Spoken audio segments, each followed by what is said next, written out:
Why, hello there. Welcome to another in the studio. In this episode, we are going to do a bit of sound design.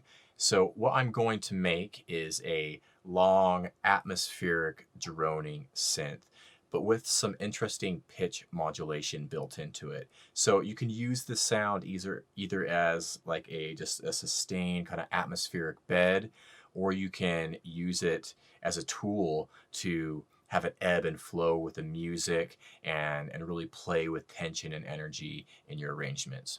So that's the idea anyways. Let's dive in and see what we can do. So I'm using Massive for this, but it's a pretty straightforward, simple sound. So pretty much most synths will be able to recreate something very similar. So you can still follow along if you don't have Massive. I'll also be giving away this preset. So keep that in mind.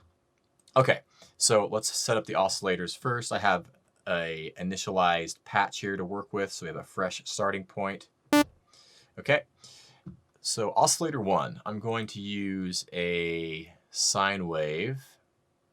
So let's go to the square sine and then move the wavetable position over to the left, so we just have a basic sine wave, like so. And in oscillator 2, I'm going to use, let's see, I'm going to go for this virtual analog saw here. And I'm actually going to detune this slightly. I'm going to move this up around 11 cents or so, maybe 10, 11 cents, something like that. Okay. And then in oscillator 3, I'm going to use another saw wave, but let's just use this basic, this one here.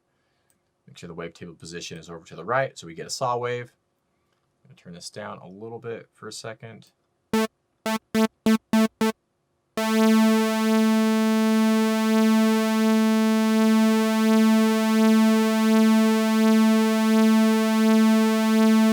Just going to adjust that pulse saw position on that second oscillator there. Okay, cool.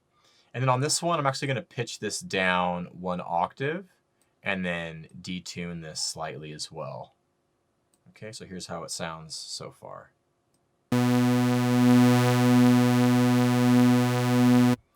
Okay, so what I want to do here is actually drench this in reverb. This is kind of where this sound comes to life, as we want this drenched in reverb. So I'm going to grab the Valhalla Vintage Verb. I'll probably add an EQ afterwards just to control the low end. Let's go for, I'm going to try chamber, and I'm going to go for the 1980s color setting, and we can adjust the decay if we need to.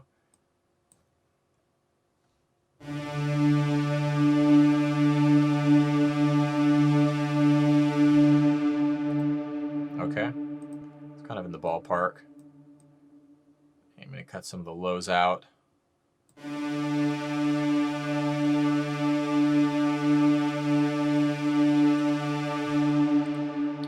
All right, so now what I want to do is set up some modulation here.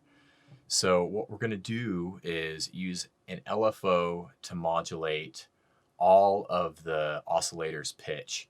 So I'm going to drop LFO 5 onto each one of the oscillators. Okay. And then we're going to modulate this by an octave on the oscillator 3 and oscillator 2. So let's push this up to an octave there, an octave here on oscillator 2. And I think on this first one, on the sine wave, I'm going to go up 2 octaves. So 24. Okay. And then I'm going to clear this macro 1 here. We're going to set up something different. So I'm going to rename this. I'm going to call this PM for pitch modulation. And we're going to drop this macro control onto each one of the oscillators as well. And let's sidechain this to the LFO.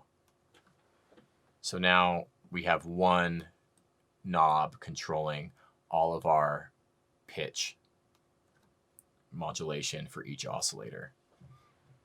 Okay, cool. So this is what it sounds like now.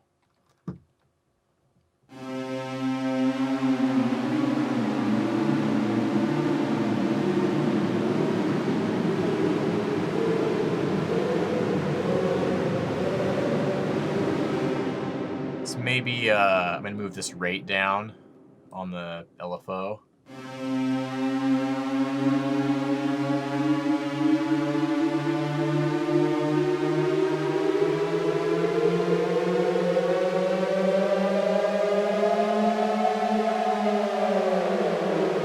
Yeah, that's more what I'm after. Cool. And here's what it sounds like without the reverb on there.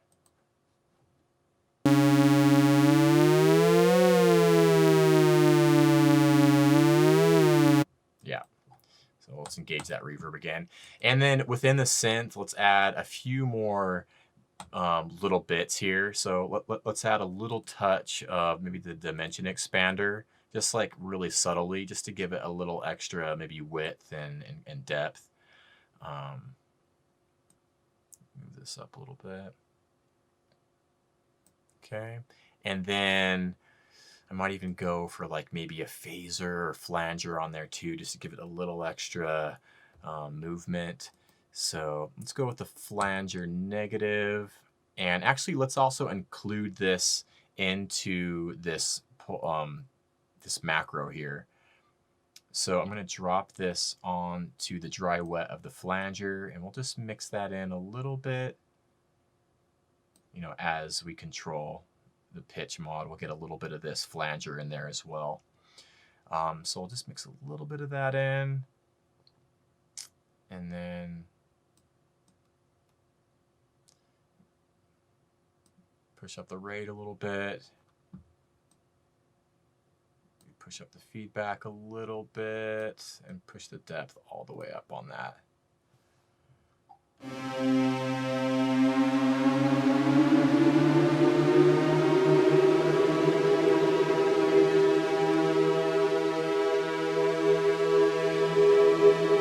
Yeah, those two effects just add a little bit of movement and depth there. So essentially, that's the sound. I mean, it's just, and I've used this something very similar in previous projects, and it works quite well because you can just, you know, have it kind of tucked down pretty low in the mix, just maybe just playing a sustained, you know, maybe the root note of your track, and then you can create these really cool and like otherworldly kind of pitch bends, risers, and pitch falls that it's just a nice tool to have in your arrangement. You know, a sound like this that's kind of performing a couple different functions. It's providing a nice kind of like atmospheric droning, you know, bed, but then you also get these really cool kind of pitch rises and falls that you can, you know, play with the energy in your track with. So that is really it. I mean, it's a really simple sound here, but yeah.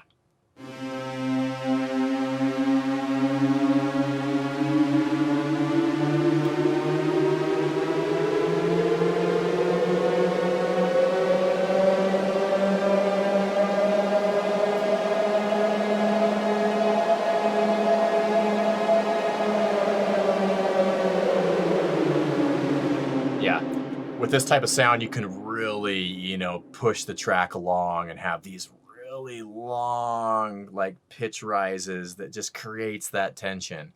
So hopefully you got a little something out of this. I will actually give this preset away if you want to just grab it really quick. That'll be in the description. But thanks for watching, everyone. If you have any questions or comments, drop them below, and I will check them out. Take care, and I will catch you soon. Later.